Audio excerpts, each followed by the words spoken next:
Hello student, प्यारे students, maths continent में बेटा मैं आप लोगों को ये बताने वाला हूँ कि अगर आपने 10th पास कर ली हो या 12th पास कर लिए हो तो बेटा आगे जाके आपके जीवन में सबसे अच्छा सब्जेक्ट क्या है, और अगर आपके पास में सबसे अच्छा सब्जेक्ट आप क्या ले रहे हो उसके अकॉर्डिंग फ्यूचर की आप लोग बात कर सकते हैं। तो बेटा सबसे पहले आप लोग मेरी बात देखिए कि यहाँ पे मैं सबसे पहले बात करता हूँ, अगर आपके पास में कोई भी गवर्नमेंट जॉब की बात करते हैं बेटा अपन, तो गवर्नमेंट जॉब के अंदर मैं आपको धीरे धीरे बेटा हर चीज़ समझाऊंगा।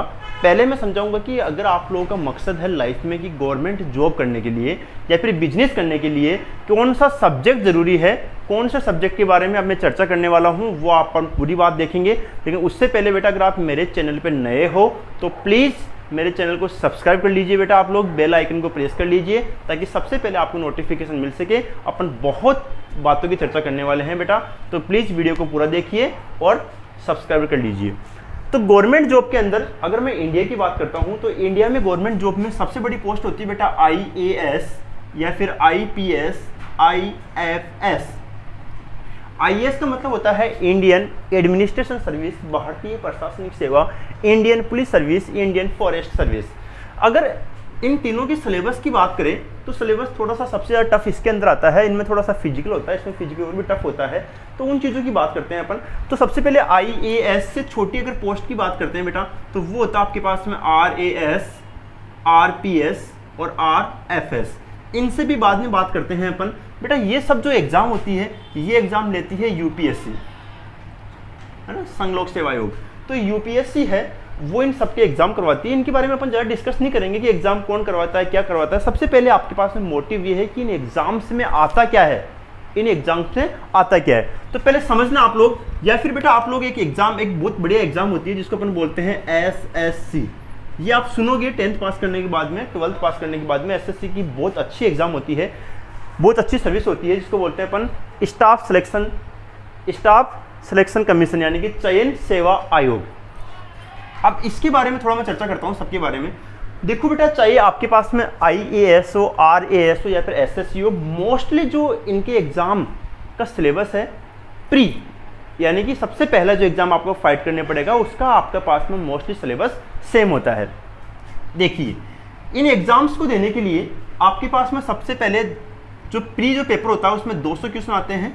200 क्वेश्चन किस प्रकार से आते हैं, देखो सबसे पहले आपके पास में पहला पेपर होता है जीके का। बेटा सारे के सारे 200 क्वेश्चन बिल्कुल एक साथ सीरियल में आते हैं, ऐसा नहीं है कि आपकी एग्जाम अलग अलग लगेगी। 200 क्वेश्चन में सबसे पहले आता है जीके के 50 क्वेश्चन आते हैं, फिर आता है बेटा आपके पास में इंग्लिश की 50 क्वेश्चन आते हैं, फिर आता है आपके पास में रीजनिंग के आपके पास में कितने आते हैं, 50 क्वेश्चन आते हैं, फिर आते हैं आपके पास में मैथ्स, इसके आते हैं 50 क्वेश्चन। इस प्रकार से टोटल आपके पास में 200 क्वेश्चन आते हैं। 120 मिनट यानी कि 120 मिनट का आपके पास में पेपर होता है। अगर 200 क्वेश्चंस में से किसी बच्चे के अगर देखा जाए तो अगर 110 क्वेश्चन सही है, राइट की बात कर रहा हूं मैं, तो उसका यानी कि फर्स्ट पेपर क्लियर हो जाता है, एकदम क्लियर। अब यहां पे समझिए इस चीज को आप लोग कि मैं ये बताना क्यों चाह रहा हूं आप लोगों को, क्योंकि बेटा जीके होता है वो मोस्टली सब बच्चों का सेम होता है। जनरल नॉलेज होता है इसके अंदर। जनरल नॉलेज के अंदर मोस्टली क्वेश्चन साइंस के आते हैं, जनरल साइंस के आते हैं, आजकल ज़्यादा जनरल साइंस के क्वेश्चन पूछ लगे। बाकी आपके पास में हिस्ट्री है, करंट जीके वो भी आता है। इंग्लिश के 50 क्वेश्चन आते हैं, और बेटा रीजनिंग और मैथ्स ये दोनों लगभग मैथ्स के ही पार्ट है। यानी कि यहाँ पे मैथ्स और रीजनिंग का मतलब होता है कि जैसे कि कोई इस प्रकार की संख्या, मान लो छोटा सा क्वेश्चन ले रहा हूँ मैं, जैसे कि 3, 6, 9, वैसे ऐसा इतना छोटा क्वेश्चन इतना आसान आता नहीं है आपको समझाने के लिए। 3, 6, 9 यहाँ पे कोई चीज़ गायब कर दी, यहाँ पे 15 दे दिया, बताइए यहाँ पे क्या आएगा। इस टाइप के क्वेश्चन को रीजनिंग बोलते हैं। एक ट्राइंगल दे दिया, बताइए इस ट्राइंगल में कितने ट्राइंगल बन रहे हैं। तो इस टाइप के क्वेश्चन आपके पास में क्या होते हैं, रीजनिंग के होते हैं। मैथ्स आप लोगों को पता है। तो मैं कुल मिला के यहाँ पे कहना क्या चाह रहा हूँ वो समझेंगे। मेरा कहने का मतलब यह है कि 50 और 50 100 क्वेश्चन एक तरह से किसके हो गए, मैथ्स के, एकदम क्लियर है। और यहाँ पे आपके पास जनरल साइंस, अगर आपके पास साइंस है तो जनरल साइंस का फायदा हो जाएगा, और आप इंग्लिश मीडियम से हो तो इंग्लिश का तो आपको प्रॉफिट बेनिफिट मिल जाएगा, एकदम क्लियर है। फर्स्ट पेपर यहाँ पे क्लियर करने के बाद में जब आप सेकेंड पेपर में जाते हैं एसएससी के अंदर, अगर आप एसएससी बेटा बहुत अच्छी नौकरी होती है जिसमें सीधा सेंटर में नौकरी लगती है आप लोगों की। अगर आप सेकेंड पेपर में जाते हैं तो सेकंड पेपर के अंदर भी वही आपके पास में 200 का पेपर होता है। उसके अंदर आपके पास में 50 क्वेश्चन तो आते हैं इंग्लिश के और 100 क्वेश्चन किसके आते हैं, मैथ्स के। थोड़ा सा आपके पास में IAS, IPS या फिर IFS का सिलेबस थोड़ा सा अलग होता है, क्योंकि यहाँ पे सेकंड पेपर क्लियर करने के बाद में इनमें सब्जेक्टिव पेपर आता है बेटा। सब्जेक्टिव पेपर आपको थोड़ा सा पढ़ना पड़ेगा, लेकिन सबसे उसके लिए आपको एग्जाम्पल ये क्लियर करना पड़ेगा। इसमें 50 क्वेश्चन इंग्लिश के आते हैं, 100 क्वेश्चन किसके आते हैं, मैथ्स के। इंग्लिश का हर क्वेश्चन 1 नंबर का होता है, सॉरी थोड़ा गलत बोल दिया बेटा मैं, यानी कि यहाँ पे 100 क्वेश्चन तो आते हैं इंग्लिश के और 50 क्वेश्चन किसके आते हैं, मैथ्स के। मैथ्स का हर क्वेश्चन 2 नंबर का होता है और इंग्लिश का हर क्वेश्चन 1 नंबर का होता है। इस प्रकार टोटल कितने हो गए आपके पास में, ये 200। आप समझ रहे हो इस चीज को कि मैथ्स यहाँ पे कितनी काम की चीज है और मैथ्स यहाँ पे कितनी काम की चीज है। बेटा यही एग्जाम नहीं, अगर आपके पास में आप भारत में रह रहे हो, राजस्थान के अंदर अगर आपके पास में कोई भी एग्जाम हो, जैसे कि SSC है, यहाँ पे आपके पास में बैंक है, रेलवे है, या फिर पटवारी है, या फिर आप मान सकते हो SI है, सब इंस्पेक्टर, कोई भी गवर्नमेंट जॉब ले लेना, मैं कुल मिला के कहना चाह रहा हूं कि बिना मैथ्स के कोई गवर्नमेंट एग्जाम आप क्लियर नहीं कर सकते। आपको मैथ्स स्ट्रॉन्ग रखनी पड़ेगी। और इन सब एग्जाम्स में जो मैथ्स आती है वो आती है केवल 10th लेवल की। नाम 10th लेवल का है, लेकिन बेसिक बहुत स्ट्रॉन्ग आता है। अगर आपको हवाई जहाज का पायलट बनना है तो आपको 12th में मैथ्स पढ़नी पड़ेगी, वरना जो 12th में जो मैथ्स आती है उसी मैथ्स से ही ये बाकी जो बेसिक है जो इनमें मैथ्स आती है वो काफ़ी स्ट्रॉन्ग हो जाएगी। कहने का मतलब ये है कि मैथ्स आप लोगों को हर एग्जाम में काम करेगी, चाहे वो कोई सी भी एग्जाम हो। बेटा अगर आपकी मैथ्स स्ट्रॉन्ग है तो आपकी रीजनिंग भी स्ट्रॉन्ग हो जाएगी। यानी कि अगर आपकी मैथ्स स्ट्रॉन्ग है आपकी क्या हो जाएगी, रीजनिंग भी आपकी स्ट्रॉन्ग हो जाएगी। और मैथ्स और रीजनिंग आपकी स्ट्रॉन्ग हो गई तो आराम से आप गवर्नमेंट जॉब को प्राप्त कर सकते हैं। अगर आप इंग्लिश मीडियम से हो, आपको सबसे बड़े बेनिफिट क्या है कि आप इंग्लिश मीडियम से हो तो आपकी इंग्लिश भी काफ़ी स्ट्रॉन्ग हो गई, वरना आपको अलग से एक्स्ट्रा इंग्लिश पढ़नी पड़ती। तो बहुत आसान है, बस आपको सिस्टम पता होना चाहिए। जैसे आपने 10th पास करी, 10th पास करते ही अगर आप लोग सब्जेक्ट का चयन अच्छे से करते हो तो बस बेटा आप लोग की लाइफ बन सकती है। गवर्नमेंट जॉब में अगर आप जाना चाहते हो तो हर एक गवर्नमेंट जॉब में बिना मैथ्स के बिल्कुल भी पार नहीं पड़ेगी। अगर आप, वो अलग बात है, अगर आप अकाउंट बनना चाहते हो, आप CA बनना चाहते हो, उसके लिए थोड़ा सा फिर कंपटीशन अलग हो जाता है, वरना जो सिंपल जो गवर्नमेंट जॉब है उसके लिए मैथ्स का होना बहुत ही जरूरी है। बिना मैथ्स के बिल्कुल भी पार नहीं पड़ेगी, आप इस बात का जरूर ध्यान रखें। अब मैं आपको लेता हूं 10th पास करने के बाद में क्या होता है। अब थोड़ा सा समझना बेटा इस चीज को कि जैसे ही मान लो आप लोगों ने 10th पास करी तो 10th पास करने के बाद में बच्चे के माइंड में ये आता है कि हम सब्जेक्ट कौन सा लें, सब्जेक्ट कौन सा लें। पहली बात तो मैं एक चीज बता दूं आप लोगों को, अपने दोस्त तो जो सब्जेक्ट ले रहा है उसके साथ साथ सब्जेक्ट मत लेना बेटा। जैसे कि मान लो आप लोगों को मैथ्स में इंटरेस्ट है और आपका दोस्त ले रहा है कॉमर्स, तो ऐसा नहीं है कि दोस्त ने जो सब्जेक्ट लिया वही उस सब्जेक्ट को आप ले लो, ऐसा नहीं है। आप अपनी रुचि को देखें और अपनी रुचि के अकॉर्डिंग सब्जेक्ट लें। ऐसा नहीं है कि आपका दोस्त ने जो ले लिया वो आप ले लें, ऐसा बिल्कुल नहीं करें बेटा। 10th पास करने के बाद में सब्जेक्ट आपका फ्यूचर पर निर्भर करता है कि अगर आपने सब्जेक्ट अच्छा लिया तो आपका फ्यूचर, आपका भविष्य अच्छा बन सकता है। यहाँ से आपका कैरियर की शुरुआत होती है, समझना। अगर आपने 10th पास किया तो आपके साथ साथ आपके पास में है जैसे कि साइंस लो, या फिर आप लोग कॉमर्स लो, या फिर आप क्या लो, आर्ट्स। अब यहाँ पे आपके पास में विकल्प हो गया, ऑप्शन हो गए कि तीनों में सब्जेक्ट कौन सा लें। पहली बात तो ये जान लीजिए आप लोग कि इन साइंस, कॉमर्स और आर्ट्स में सब्जेक्ट कौन कौन से होते हैं। साइंस के अंदर 2 सब्जेक्ट बिल्कुल फिक्स है, जिसको अपन पहला बोलते हैं फिजिक्स और दूसरा क्या है, केमिस्ट्री। बेटा ये 2 तो बिल्कुल फिक्स हो गए। जैसे आपने लिया साइंस तो साइंस में 2 सब्जेक्ट फिक्स, फिजिक्स और केमिस्ट्री। अब आपके पास में ऑप्शन आता है थर्ड के अंदर। थर्ड में अगर आप लोग मैथ्स लेते हो या फिर आप लेते हो बायोलॉजी। अब यहां पे आपके पास में कंसेप्ट जुड़ गया कि आपके पास में फिजिक्स केमिस्ट्री मैथ होती है, फिजिक्स केमिस्ट्री बायोलॉजी होती है। अब यहां पे बेटा आपका कैरियर बन जाता है। अगर आप लोग फिजिक्स केमिस्ट्री मैथ्स लेते हो तो आपके पास में सबसे बढ़िया ऑप्शन, आप बीटेक कर सकते हो। आप बीटेक कर सकते हैं बेटा। बीटेक नहीं भी करो तो यहाँ पे एक सबसे बढ़िया ऑप्शन होता है एनडीए।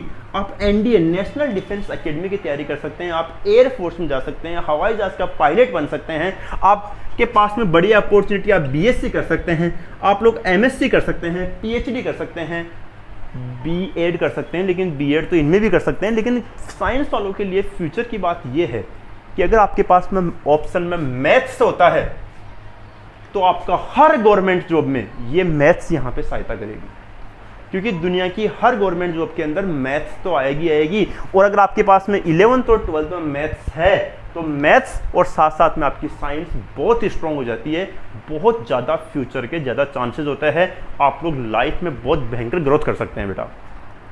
अगर आपके पास में फिजिक्स केमिस्ट्री बायोलॉजी होती है, फिजिक्स केमिस्ट्री बायोलॉजी होती है तो सबसे बढ़िया ऑप्शन आप नर्सिंग कर सकते हैं।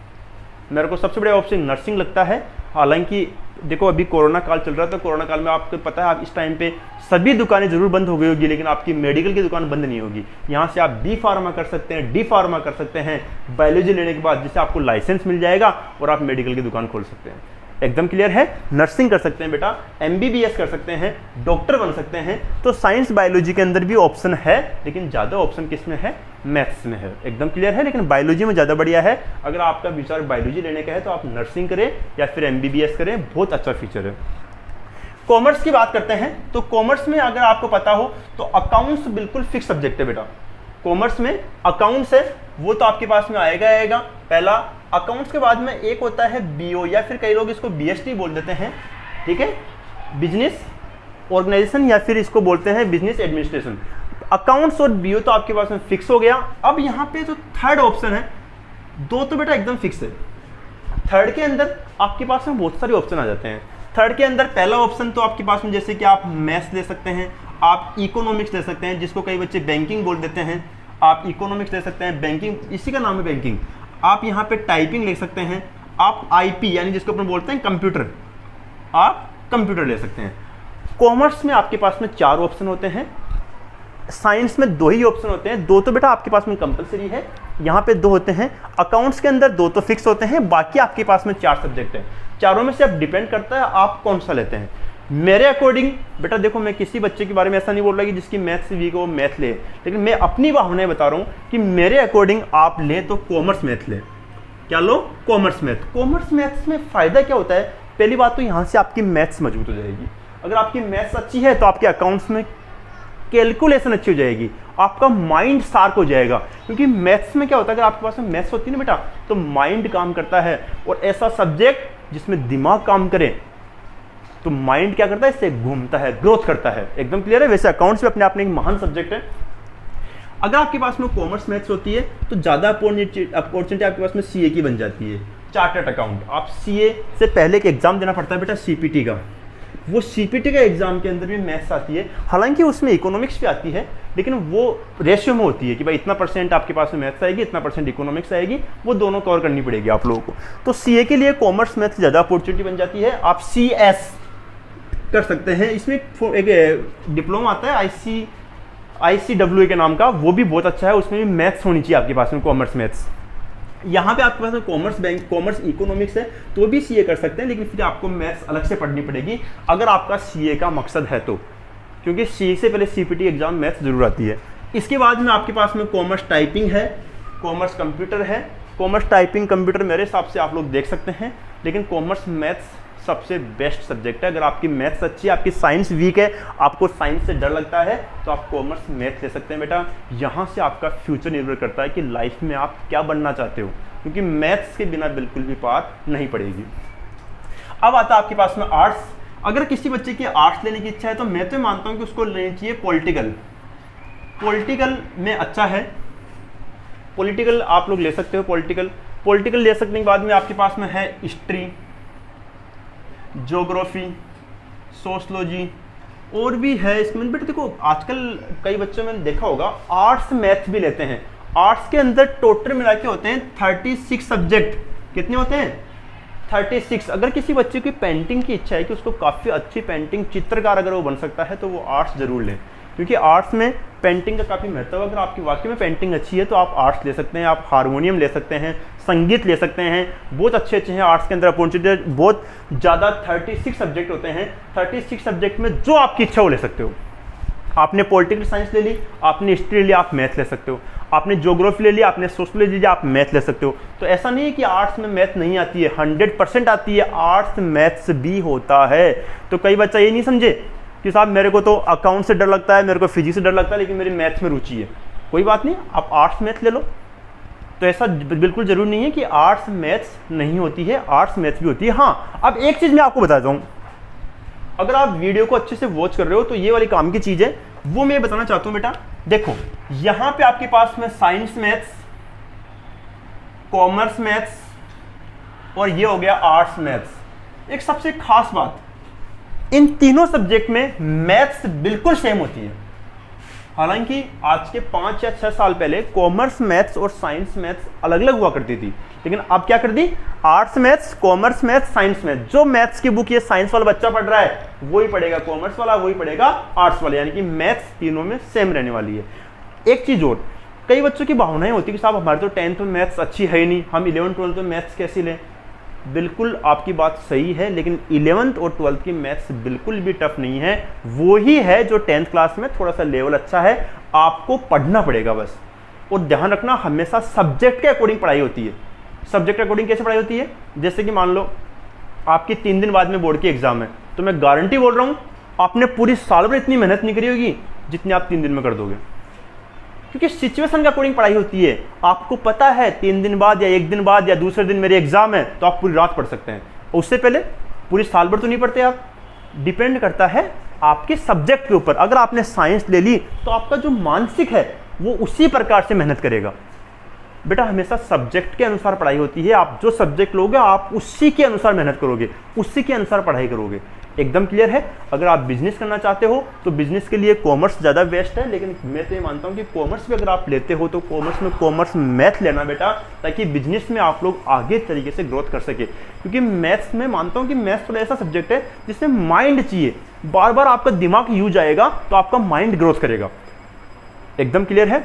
एक चीज़ और, अगर किसी बच्चे का मान लो हवाई जहाज का पायलट बनने की इच्छा है तो हवाई जहाज के पायलट के अंदर आपकी फिजिक्स और मैथ्स काफ़ी स्ट्रॉन्ग होनी चाहिए, आपकी एज 19 से कम होनी चाहिए, आप आराम से जा सकते हैं। तो बहुत अच्छी अपॉर्चुनिटी है। मैं चाहता हूं कि बेटा आप लोगों को मेरी चीज़ बताई हुई काफ़ी अच्छी समझ में आई होगी। मेरी तो ये मानना है, मैं अपनी भावनाएं बता रहा हूँ, बाकी आपके ऊपर डिपेंड करता है कि अगर आपकी साइंस में रुचि है तो आप साइंस मैथ लें, आप बायोलॉजी ले सकते हैं अगर आपको डॉक्टर बनना है तो। आप कॉमर्स में अगर आप जाना चाहते हो और आपकी सीए की इच्छा है तो आप कॉमर्स मैथ ले सकते हैं, आर्ट्स में आर्ट्स मैथ ले सकते हैं, वरना और भी ज़्यादा चीज़ें हैं। और आर्ट्स में अगर आपकी रुचि पेंटिंग में हो तो पेंटिंग जरूर से लें। एकदम क्लियर है। और मैं एक चीज़ और बता दूं आप लोगों को यहाँ पे, वो आप लोग जरूर सुनना, बहुत इंपॉर्टेंट चीज़ है।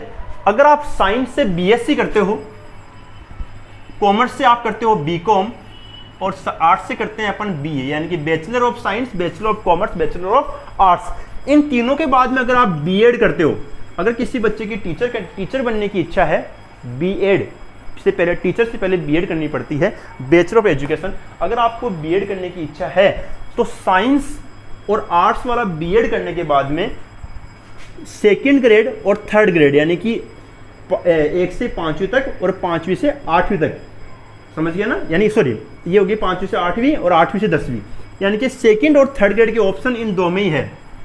किस किस में है, बीएससी और बीएड में, के बीएससी और बीए के अंदर। यानी कॉमर्स वाला बच्चा अगर बीएड करता है, अगर कॉमर्स वाले बच्चे की टीचिंग करने की इच्छा है तो केवल और केवल वो 1st ग्रेड का ही लेक्चरर बन सकता है, उसके लिए 2nd ग्रेड और 3rd ग्रेड में नौकरी नहीं लग सकता।